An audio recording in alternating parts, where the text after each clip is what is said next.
ଆଉ ଇଏ ତୁଷାର ଚାରିତ୍ରିକ ଟ୍ରଷ୍ଟ ବର୍ଷ ହେଲାଣି ଆରମ୍ଭ କରିଛି। କିନ୍ତୁ ଯାତ୍ରା କଳାକାରମାନଙ୍କୁ ବି ଏହି ପ୍ରକାର ସବୁ ସଂସ୍ଥା ବହୁତ ଆଗକୁ ଦେଉଛି, ଉତ୍ସାହ କରୁଛି।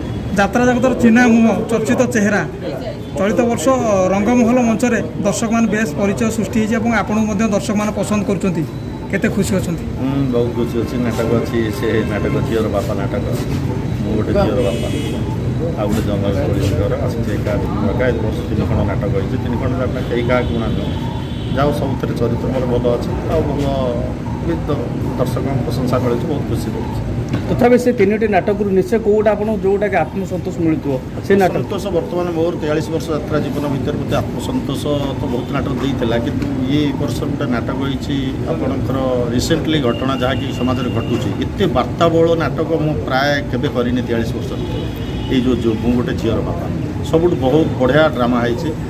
ମାନେ ସେ ମୁଁ ତ କେବେ ଏତେ ବାର୍ତ୍ତା ଥିବା ନାଟକ କରିନି। ଏତେ ପ୍ରତି ସଂଳାପରେ ବାର୍ତ୍ତା ସମାଜକୁ ପରିବର୍ତ୍ତନ କରିବାର ଗୋଟେ ମା ଇଏ ଆସିଛି।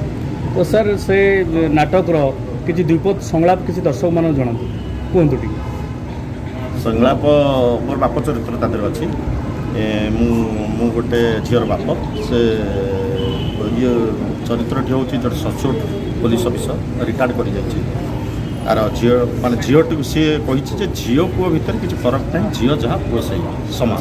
ସେଥିଲାଗି ସେ ଝିଅଟିକୁ ପୁଅ ଭଳି ସବୁକିଛି ସ୍ୱାଧୀନତା ଦେଇ ବଢ଼େଇଛି ପୁଅ ଭଳି।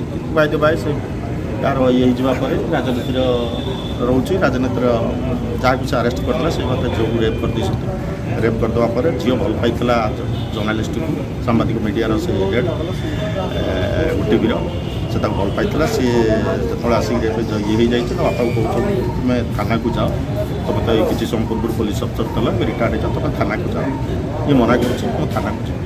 ତାକୁ ବାଧ୍ୟ କଲା ପରେ ଇଏ କହୁଛି ସେ କହୁଛି ମୁଁ ମୋ ସାମ୍ବାଦିକମାନଙ୍କୁ ବନ୍ଧୁମାନଙ୍କୁ ଆଣିକି ଆସିବି, ତୁମେ ଥାନାକୁ ଚାଲ, ଯାହା ହେବ ମୁଁ ବୁଝିବି। କି ମିଡ଼ିଆ ଇଏ କରୁଛି, ଇଏ ତାକୁ ତାପରେ କ'ଣ? ତାପରେ ମୋ ଝିଅ ରାସ୍ତାଘାଟରେ ଜନଗହଳି ଭିତରେ ଏକା ବାଟ ଚାଲିପାରିବ, ପାର୍କ ଯାଇପାରିବ, ମଲ୍ ଯାଇପାରିବ, ସାଙ୍ଗସାଥି ଫଳରେ ହସ ଖୁସି ମଜା କରିପାରିବ। ପୋଲିସ କ'ଣ ତାକୁ ନିଜ ଝିଅ ଭାବିକି ଥାନାକୁ ଡାକି ପଚରା ଉଚରା କରିବ? ଷ୍ଟେଟମେଣ୍ଟ ବାହାନାରେ ବାରମ୍ବାର ପଚାରିବ କ'ଣ ହେଲା, ଇଏ ତୁମକୁ ପ୍ରଥମେ ଧଇଲା, କେଉଁଠି ଧଇଲା, କେମିତି ଧଇଲା, ତୁମେ ଚିତ୍କାର କଲନି କାହିଁକି? କୌଣସି ଓକିଲ କ'ଣ ମୋ ଝିଅ ବିରୁଦ୍ଧରେ କେସ୍ ଲଢ଼ିବେନି? କ'ଣ ସବୁ ପଚାରିବେ ତାକୁ କୋର୍ଟରେ? ତାକୁ କହିବେ ତୁମର ଆଗରୁ ଅଲଗା ଟଙ୍କା ସହିତ ସମ୍ପର୍କ ଅଛି, ମଦ ପିଇ ସାରିବା ପରେ ନିଜ ଆଡ଼େ ଟଙ୍କା ଗୁଡ଼ାକ ଏନ୍ଜୟ କରିବାକୁ ଏଇଟା ତୁମର ପୁରୁଣା ଅଭ୍ୟାସ।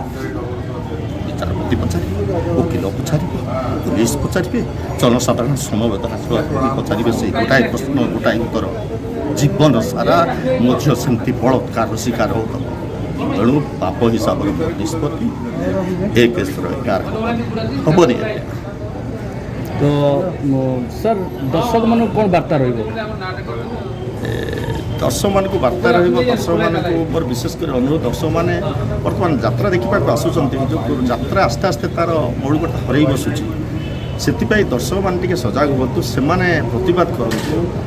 ଯାତ୍ରା ଦେଖିସାରିବା ପରେ ମ୍ୟାନେଜର, ମାଲିକ, ନିର୍ଦ୍ଦେଶକ, ଲେଖକ ସେମାନଙ୍କୁ କୁହନ୍ତୁ ଯେ ନାଇଁ ନାଟକ ଏମିତି ନୁହେଁ, ଏମିତି ହେବା ଦରକାର, ଏମିତି ଏହି ପ୍ରକାର ପରିବର୍ତ୍ତନ ହେଲେ ଦର୍ଶକଙ୍କ ମନରେ ଯେ ଯାତ୍ରା ଆଉ ଟିକେ ଉନ୍ନତ ହେବ, ପୁଣି ପୂର୍ବ ଇଏକୁ ଫେରିଆସିବ। ବର୍ତ୍ତମାନ ଯେଉଁ ଯାତ୍ରା ଭଗ୍ନସକାର ଆଡ଼କୁ ଗତି କରୁଛି ସେଟା ଆଉ ଗତି କରିବ ନାହିଁ। 2023-24 ଯାତ୍ରା ସିଜିନ୍ ସରିବା ଉପରେ ହେଲାଣି, ମାତ୍ର ହାତ ଗଣତି ଆଉ କେତେଟା ଦିନ ନୂଆ ସିଜିନ୍ ପାଇଁ ମୁନା ବାବୁ କିଛି ନୂଆ ପ୍ରସ୍ତୁତ ହେଇଛନ୍ତି? ନାଇଁ ମୋର ସେଇ ପୁରୁଣା, ମୁଁ ପୁରୁଣା ସେଇ ପୁରୁଣାରେ ଅଛି, ନୂଆ କିଛି ପ୍ରସ୍ତୁତ ହେଇଛି, ନୂଆ ହେବାର ବି ନାହିଁ ମୋର ବର୍ତ୍ତମାନ ଆଉ। ତ ସାର୍ ଆପଣ ଆମକୁ ବହୁମୂଲ୍ୟ ସମୟ ଦେଇଥିବାରୁ ଆପଣଙ୍କୁ ଅଶେଷ ଧନ୍ୟବାଦ। ଆପଣଙ୍କୁ ମଧ୍ୟ ବହୁତ ବହୁତ ଧନ୍ୟବାଦ ମୋତେ ପଚାରିଥିବାର କିଛି କଥା ଆମ ମିଡ଼ିଆ ସାମ୍ନାକୁ ଆଣିଥିବାରୁ।